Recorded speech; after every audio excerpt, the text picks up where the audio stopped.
Event 2, Season 3 of the National Equipment League, coming to you from the Hyundai Product Center in Carnesville, Georgia. I am here with Jessica Klein and Dirt Perfect. And here for Event 2, we are doing what we're calling the Wheel Loader Slalom Gate Ski Course. We're going to come up with a better and shorter name for it before this airs. But what the operator is going to do throughout this challenge is they are going to start in their starting box. They will then drive to pick up a bin block with the forks that are on the machine. The operator will then drive the machine through 6 ski gates throughout the course, maneuvering a bar through the goals at the top of the gate.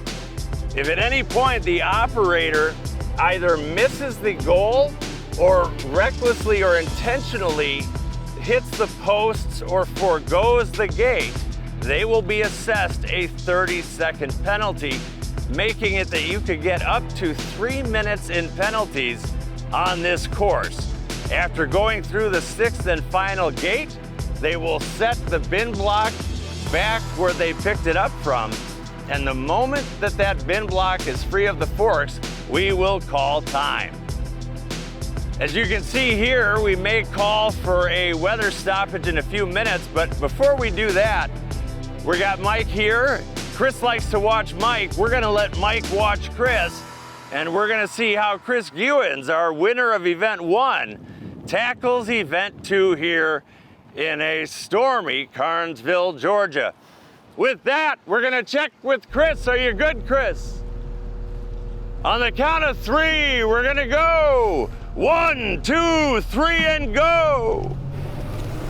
Well, Bill, we are off. This is going to be a course of patience, I believe. It's going to be a course of patience, but also I think there's enough people confident enough in their finesse and their handling of things that they might move through these ski gates quicker than we think they would. But the penalty is pretty steep for hitting one. The penalty's pretty steep, and Chris is not going to try to straighten his machine here.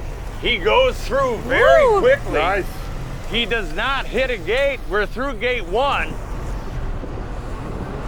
I think what a lot of people like about my stuff is I don't add a whole lot of extra to it. It's pretty much straight to the point, and you get to see every step of the process from start to finish of pretty much every project that I do. And that's what a lot of people like, is being able to see this is what the site looked like from the start, and this is what it looks like at the finish. Well, it's all about depth perception on the height, and then the ground here is not as even as what you think it is, so you got to counteract for the rocking of the machine. So it's a precision move, precision calculated move for sure. We will confirm. We're getting notes from the studio that Chris went under gate 4 and then hit gate 5. We will go to instant replay on that as well. Still a fairly clean run, though. He can't be too disappointed. Clean run.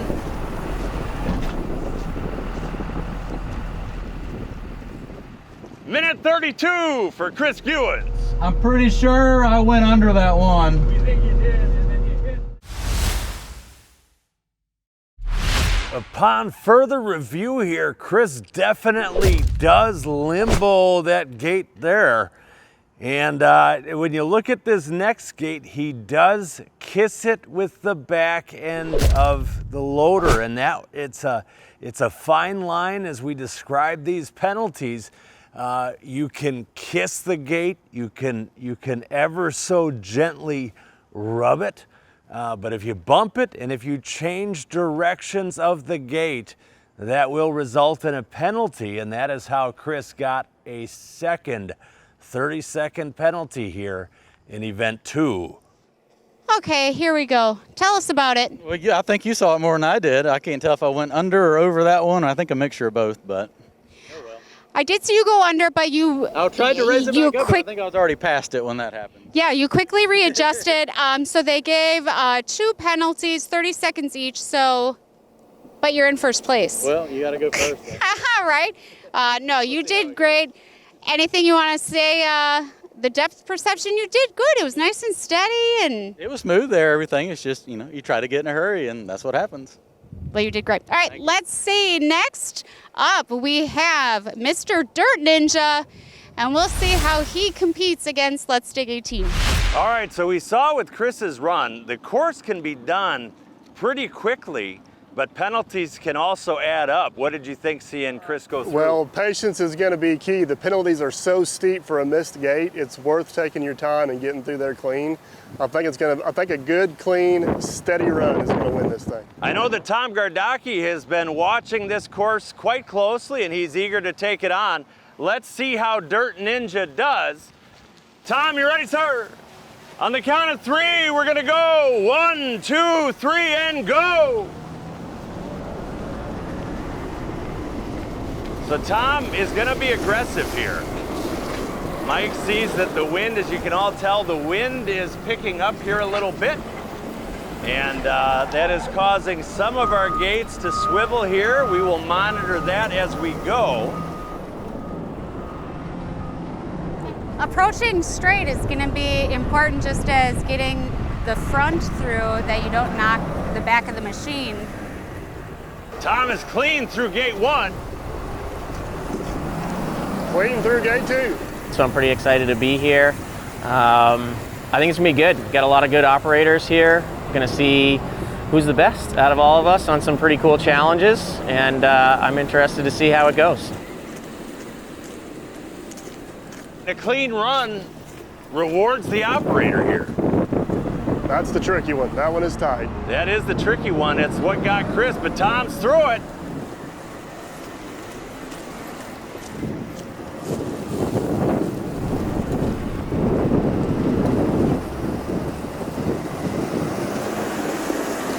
No He's through penalty the so other far, one that last got gate. Chris.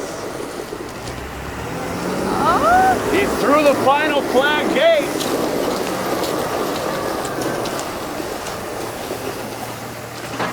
$128 for Tom Gardocki.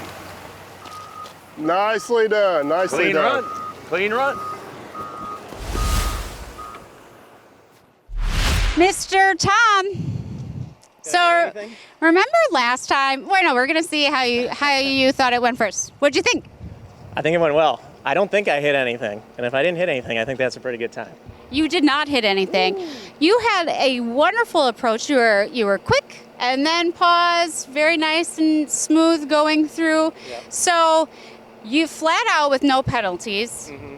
You beat Chris's time. Even better. So you're good. And then he had 2 penalties, so an additional moment. So you are very, very far in the lead. Excellent. That's what I like to hear. Yeah, so great job. All right, let's go to our next competitor, Dirt Perfect. Mike Simon stacks up against all the other competitors. We are flying through things here so far in event 2. And Tom, you had a very clean run there. What do you think is the key to doing this right? Penalties. If you can get through with no penalties, you're going to be in good shape. That's the Avoiding biggest thing. You had a very clean run on event 1, clean run on event 2. Someone who didn't have a clean run in event 1 is Mike Simon, Dirt Perfect. We know he is itching to make up for that now. Mike, are you ready, sir? All right, on the count of 3, we're gonna go. 1, 2, 3, and go.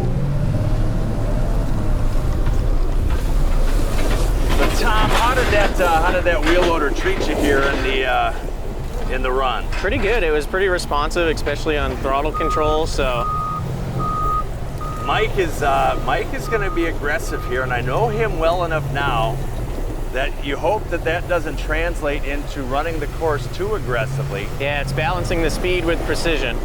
And he just did it. He got through gate 1 quick. clean. What we found out over time is people who follow their passion, do what they enjoy, whether it be in the trades or anything else. There is a tremendous amount of money to be made in this industry, and anybody can make a good living playing in the dirt. And why would you not want to make a good living doing what you actually enjoy? A little bit of a kiss is okay as long as he completes the goal. This is the tough one. This one's so narrow. There we go. Oh, Mike is fearless on this thing as the raindrops start to hit us here in Carnesville. Oh, you know what? He's through. He hit Oh, you hit it on the way through. All right, he gets a 30-second on that gate. He was quick. He is though. otherwise clean.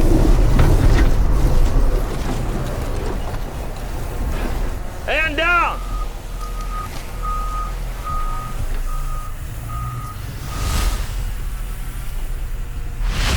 Mr. Durr, perfect.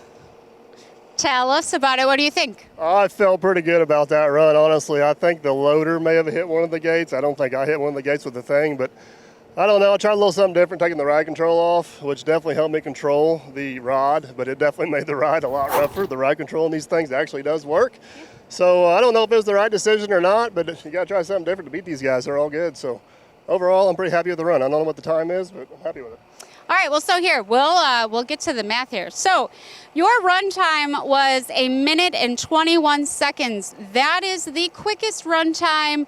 How theme? You do great. However, you did kiss that one, and at the front of it, when you kissed it, that would have been fine, but when you came through on the back end, that's when you hit it and it flagged it. So with a 30-second penalty, you're at 1 minute, 51 seconds. So that puts you in second place right now. So, hey. That's still a good time. I'm happy with it. Like you said, a lot of really great competitors and operators here. So let's see how everyone else stacks up. There's a lot of challenges left. So, all right, good stuff. Thank you.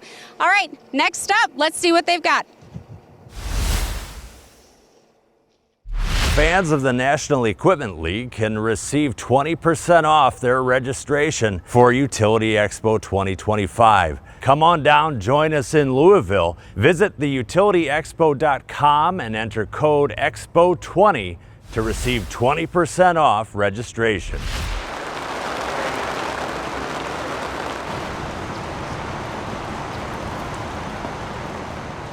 Well, we're here in the first ever official National Equipment League rain delay. We got halfway through event 2, and this is a good time to introduce you folks to Paul from Thunder Creek.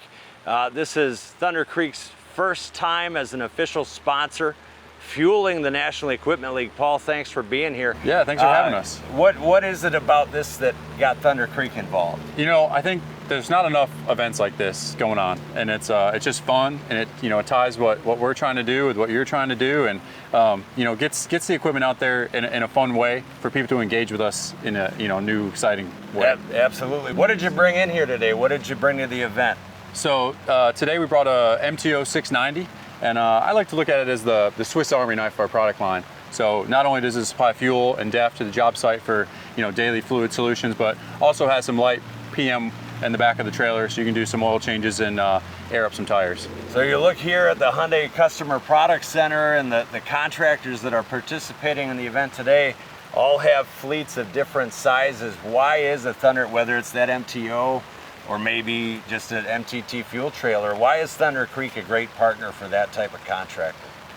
We're an American-made product, built here in the U.S. in Pella, Iowa. The people that put these Thunder Creek trailers together really take pride in what we're doing. And I think, that pride in, an American job site is everywhere. We're just part of that. We got fuel solutions and PM solutions that don't require a HAZMAT or a CDL driver. It really drives that independence you want on your work site to get the job done when you want to get it done. Very cool. And as you have now seen about 1.5 events here of the National Equipment League, what did you think? How did you like how events played out here, and particularly the first event, but now halfway through event 2? To be honest, I was a little jealous. They're having more fun than I am. I'm talking fuel trailers, but they're having the real fun. So I'm excited to see more. Yeah, the competition these guys have with each other is really impressive to see. And I don't think people always think of heavy equipment operators as athletes or having that competitive mindset. Yeah.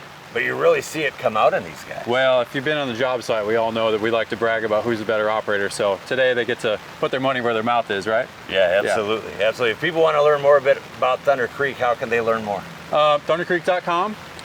It'd be an excellent place to start, or connect with your local dealer. We got a dealer locator there as well. Thank you, Paul. Appreciate you guys being out here. Thank you. Thanks for having me. Yeah. So we're back from the first official rain delay in National Equipment League history. I think people are feeling pretty loose, pretty sparky. And what was the key word you were saying is Precision. Precision Precision. is what we're looking for. Now we go to our qualifier from Indiana, Mr. Mike Frey. Mike, on the count of 3, we're gonna go. 1, 2, 3, and go!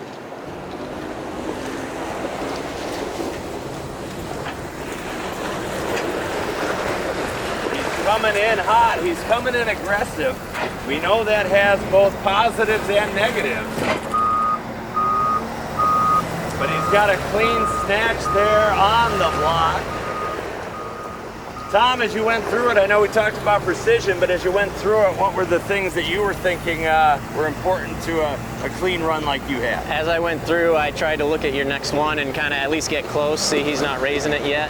I tried to raise it right up and kind of judge my height as I was going. Because as you've got a little bit more depth or a little bit more distance to judge it, you can make the tweaks as you get close. It's a great profession to get into. It's a career. I don't call it a third profession, it's a career. You can work on it the rest of your life, make great money, work outside, as long as you enjoy it. You don't work a day in your life. This one, the toughest of the 6 goals on these ski gates. For sure. The narrowest. We get a little bit of play here in the Georgia sun, and that one turned a little bit. It turned a little bit, but it was clean enough. We'll inspect it here after the run to see how much it turned. It held its placement pretty good. I think the turn has a lot to do with that one, so you don't have the equipment Oh, hitting he hit it there. We got a 30-second on that one. Hit one on the back.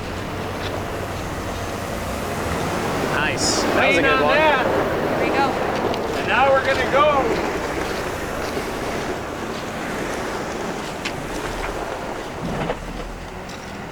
.147 for Mike Frey.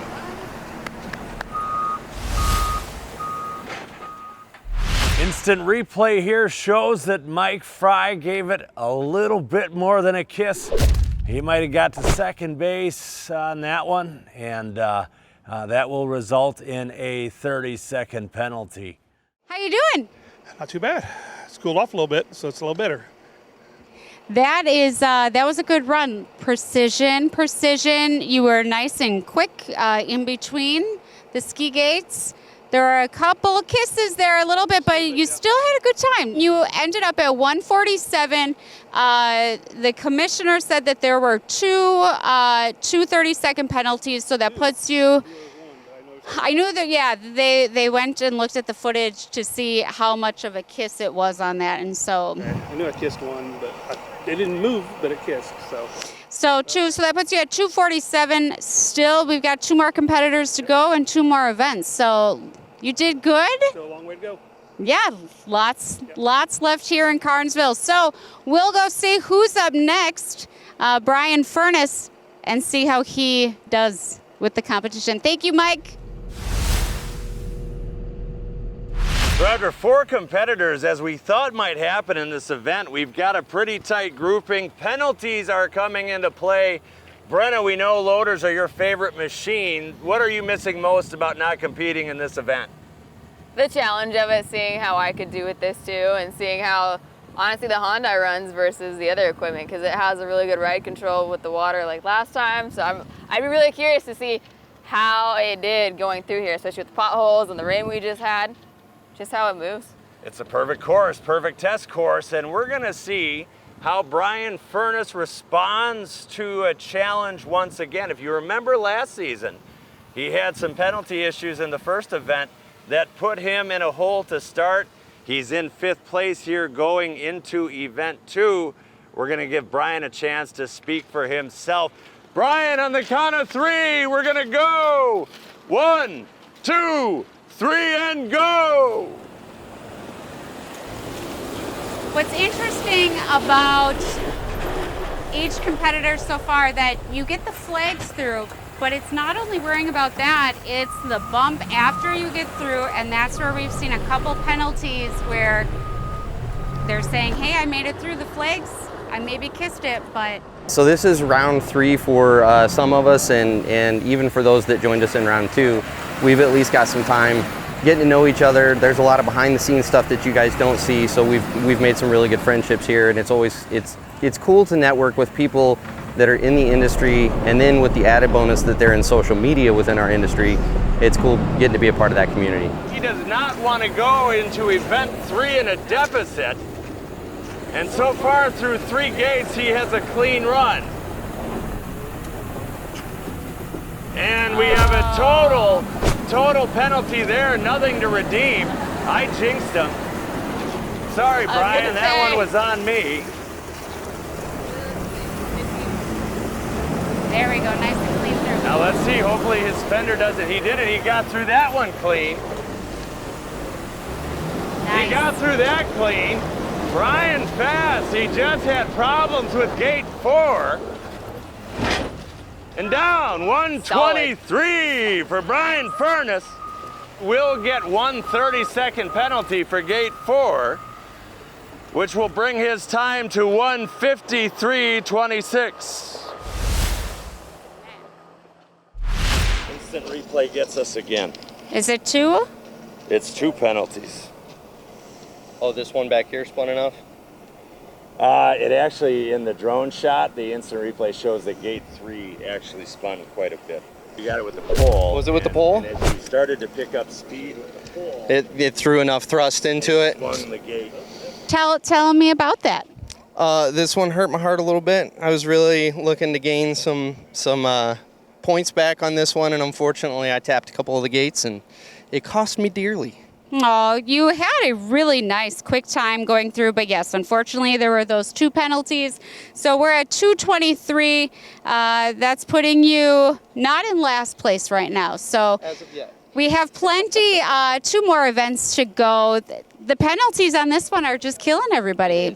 You don't have any wiggle room on this one. It's got to be a perfect run or it's going to kill you. Yeah, absolutely. Well, let's see what Madisen has and how she will stack up to the gentleman. This may become what people refer to as the instant replay season of National Equipment League. We had cleared Bryan with just 1 penalty, but then instant replay showed clearly a second had taken place. Yeah, it's coming through that even when you get the flags through, it just pops up and... A little bit of momentum can swing the gate out. Brenna, you were talking about why you thought Madisen could do well in this event. Tell me a little bit about the work on the pipe crews and how operating a loader with precision is important to what she does on an everyday basis. Basically, if you're a good loader hand on a pipe crew, because pipe crew, like you got your pipe layer, you've got your mainline digger, and they need what they need and they need it now. So if you can keep up in the loader, you know, getting the rock in there for them and doing it with finesse. So you're trying to make the life for labor is easy, right? Because they don't want to shovel all day. So being able to get it precisionally in that ditch without flicking it too far is why I think she's going to do good with the finesse and the gentle touch going through this obstacle. And that Hyundai wheel loader hopefully will help her a little bit as well. Madisen, are we feeling good? We got a thumbs up for Madisen on the count of 3. We're gonna go. 1, 2, 3, and go! She is out of the gates fast. Madisen knows that in finishing 6th in event 1, she's got a little bit of ground to make up. There's lots of old school guys. Those are actually the ones you want to learn from. They have the good knowledge. I mean, there's new up and comers that are, you know, really knowledgeable too. But you know, with all the fancy screens and everything, the younger generation tends to do better with that. But the old dogs, you learn the most from them. Whether they share it or not is another story. But you know, you do your job, keep your head down, do the work, and you know, you get picked up by a lot of people that really know what they're doing. And we got a touch of the gate on the rear tire. That will be 1 penalty.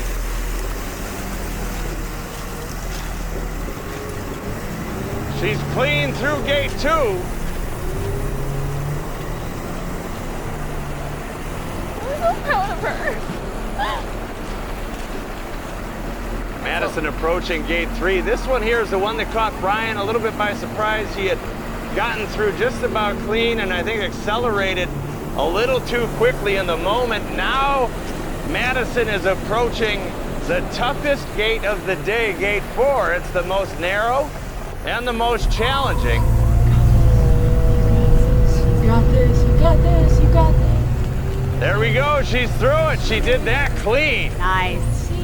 She had a nice turn approaching it where she was a little bit, brought it out a little bit wider. Yeah, some of the others have said there's something to be said about taking that turn a little bit wider, getting straight towards the gate. She's clean through gate 5 as long as that rear tire stays clear of the gate, and it does. She's coming up through the flags. Madisen looking to finish this run strong. Go, go, go! And she's going to place the block.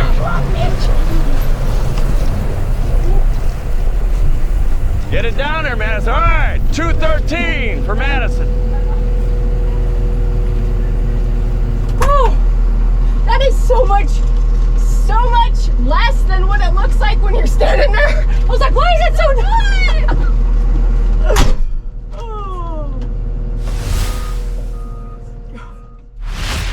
Miss Madisen, you did a wonderful job going through there. My favorite part, usually I ask the competitors, tell me about it, but I'm going to tell you my favorite part. You had a wonderful wide turn on the far gate, the one that everybody struggled with a little bit, and you cleared that perfectly. And I'm just so proud. I think you did an awesome job. What was your favorite part? Actually, my favorite part is the nerves behind the actual event. I mean, the nerves, so I was watching everybody else do it, and, you know, when you get up to it, when you're actually in the machine going up to it, it's way smaller than what it actually feels like when you're walking by it. So, yeah, the perception is it's not there until you're right up against it, and then you got to make a decision. So I thought that's what I like, though. Yeah. I mean, I do this stuff at work all the time, you know. You did a great job. I think you should be super proud. All right, so let's come in. So from a time perspective, you came in at 2:13, and then there was, unfortunately, one kiss of a fender. It was not the flags, so unfortunately there was the penalty. So that takes you to 2 minutes, 43 seconds. Everybody has had penalties, so you have done a wonderful job. We'll let the commissioner do the math and the final standings, but I have it that out of 6, you're in 4th or 5th place. So we're going to go check the math there. But you did great. I should be extremely proud. I know we are all super proud. So job well done. Now let's go back to the commissioner. He'll wrap us up and let us know where we stand after event 2 and where that puts us with the placement of season 3 National Equipment League.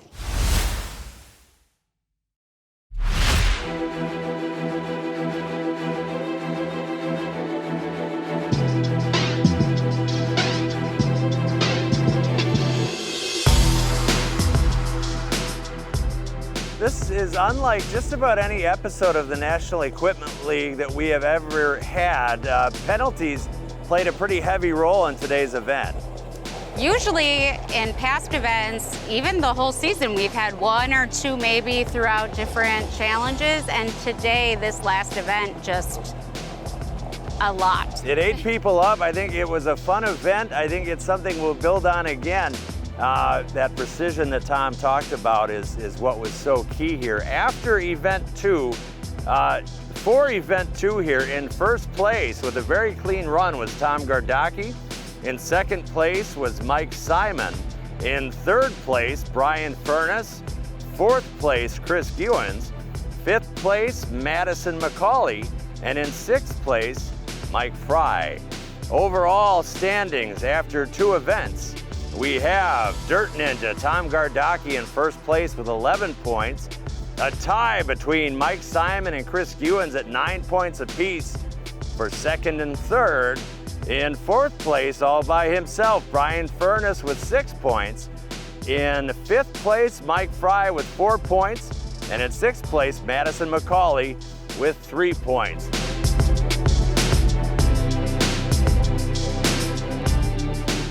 A very interesting day here with episode 2 of season 3. We had instant replay and we had extreme competitiveness with our operators. Let's see how they carry that through into Event 3. We will see you next time from the Hyundai Product Center in Carnesville, Georgia on the National Equipment League.